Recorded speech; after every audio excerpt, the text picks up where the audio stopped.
qui veut savoir un petit peu plus, en savoir plus sur le coaching. Aujourd'hui, je suis là pour t'expliquer un petit peu ce que ça fait dans sa journée une coach Beachbody. Premièrement, je veux te dire qu'il y a personne, il y a absolument personne ici qui va t'obliger à faire quelque chose que tu n'as pas envie. Il n'y a aucune tâche qui est obligatoire non plus.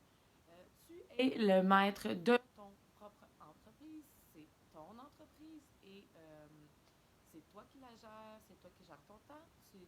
Tu décides qu'est-ce que tu vas en faire, tu décides quelle énergie tu as envie d'y consacrer.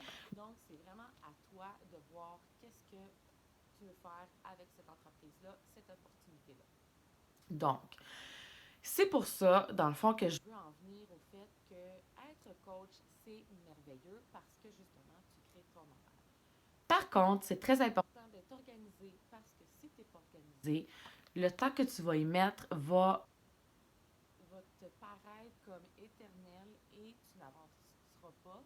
Et dans peut-être une heure de travail, tu vas avoir fait 15 minutes parce que tu vas avoir eu l'air d'une poule pas de tête. Donc, le secret, c'est d'avoir une to-do list, une liste de choses à faire. Moi, ce que je te propose, c'est de faire ta liste de choses à faire le soir. Donc, moi, ce que je fais, c'est que le soir, admettons qu'aujourd'hui, on est lundi, le dimanche, je m'assois le dimanche soir avec mon agenda et j'inscris tout ce que je dois faire le lendemain matin en me levant. Donc, quand je me lève, je m'assois à mon bureau, j'ouvre mon agenda et je fais tout ce qu'il y a sur ma liste en gardant le focus et en allant pas liker les photos des enfants de ma meilleure amie ou quoi que ce soit. Donc, c'est vraiment important de prendre le temps que tu veux mettre sur ton entreprise. Euh, c'est vraiment important que tu focuses et que tu ailles droit au but. Ce qu'on propose en tant que coach, en fait, c'est de consacrer un minimum de 1 heure par jour.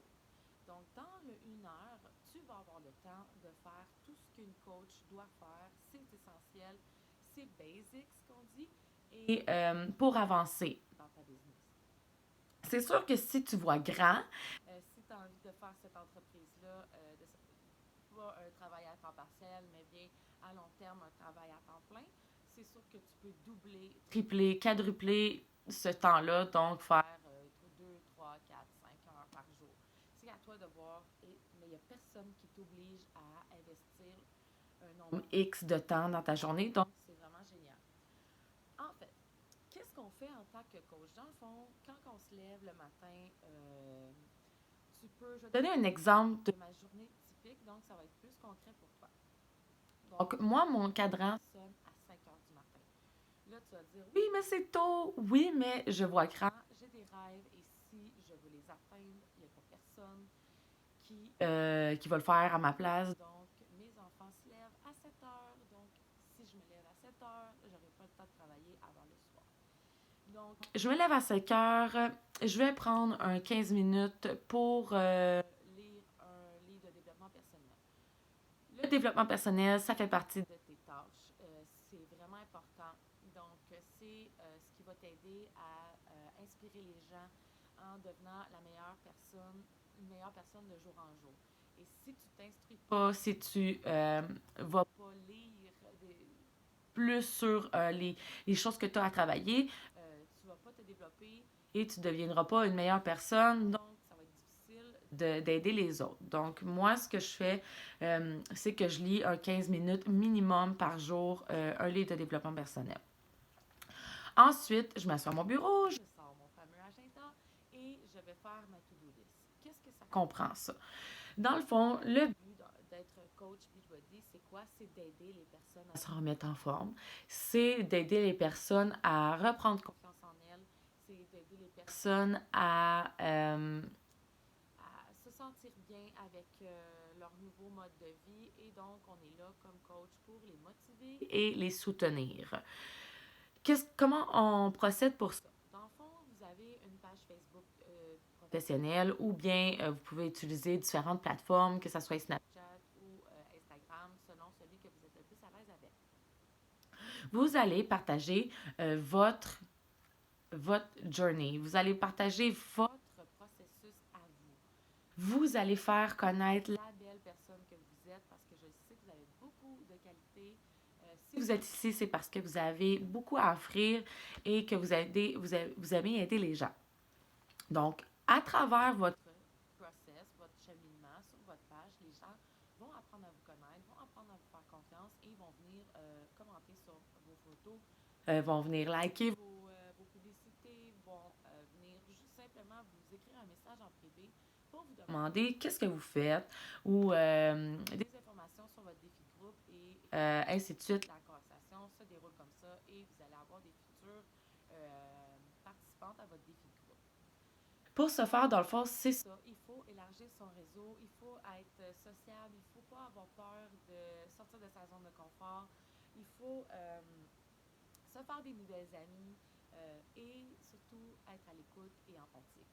Donc, ça part de comme ça. C'est sûr que lors de votre formation, vous allez avoir beaucoup plus d'informations comment justement agrandir votre réseau. Il ne faut pas avoir peur parce qu'il y en a qui vont me dire oui, mais moi j'ai 45 amis sur Facebook.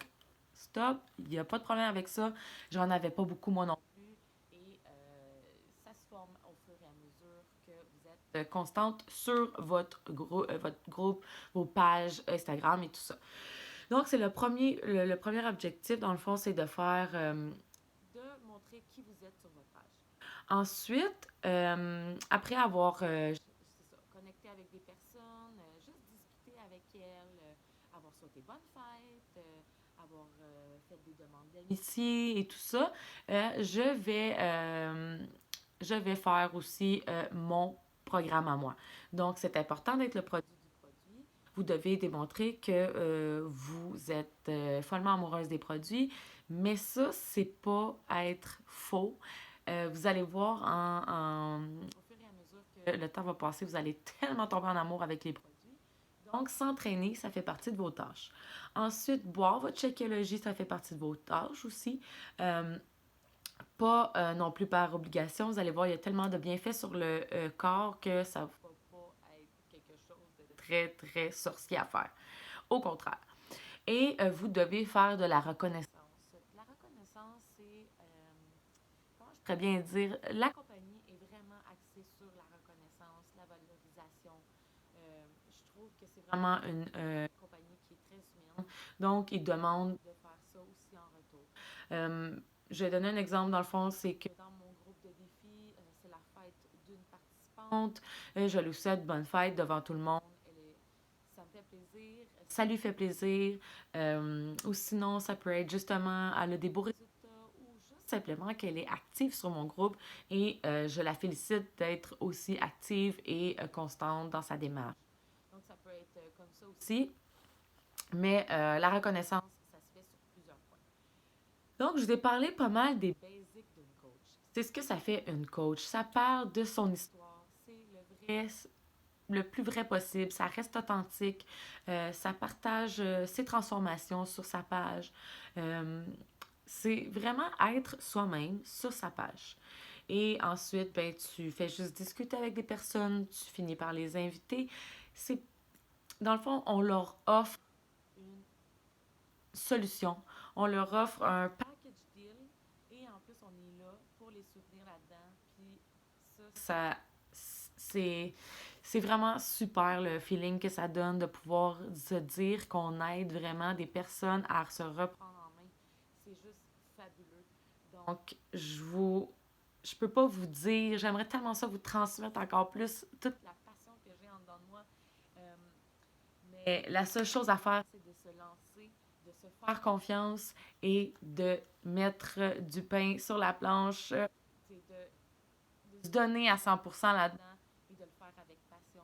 Donc, j'espère que je vous ai un petit peu plus éclairé sur ce que c'était les tâches d'une coach au quotidien. Merci beaucoup d'avoir écouté. Bye bye.